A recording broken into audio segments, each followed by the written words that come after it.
আমার প্রস্তাবিত 8 দফা। প্রথম দফা, যে কোনো প্রকার জনপ্রতিনিধি নির্বাচনে দাঁড়াইবার পূর্বে প্রার্থীকে তাহার সকল সম্পত্তি রাষ্ট্রকে দান করিতে হইবে। নির্বাচনে হারুক কিংবা জিতুক, তিনি আর কোনদিনই ব্যক্তিগত সম্পত্তির মালিক হইতে পারিবেন না। এমনকি তার সন্তান সন্ততিরাও কোন ব্যক্তিগত সম্পত্তির মালিক হইতে পারিবে না। রাষ্ট্রই তাহার ভরণ পোষণের সকল দায় দায়িত্ব পালন করিবে। 2 নম্বর, প্রতি শুক্রবার সকাল সরকারের প্রধান এবং বিরোধী দলীয় নেতা একসঙ্গে বসিয়া প্রাতরাশ করিবেন। 3 নম্বর, পুলিশ উৎকোচ গ্রহণ করিলে প্রমাণ সাপেক্ষে তাহার মৃত্যুদণ্ড এবং রাজনীতিবিদ ঘুষ খাইলে প্রমাণ সাপেক্ষে 15,000 টাকা জরিমানা এবং গণমাধ্যমে প্রকাশ্য জাতির নিকট ক্ষমা ভিক্ষা করিতে হইবে।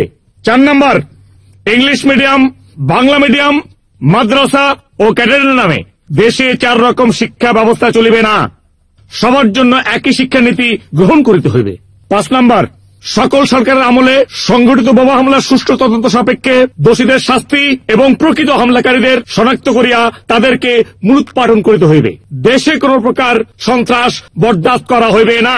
6 নম্বর, কৃষি প্রধান এই দেশে কৃষকদের ফসলের জন্য ন্যায্য মূল্য নিশ্চিত করিতে হইবে।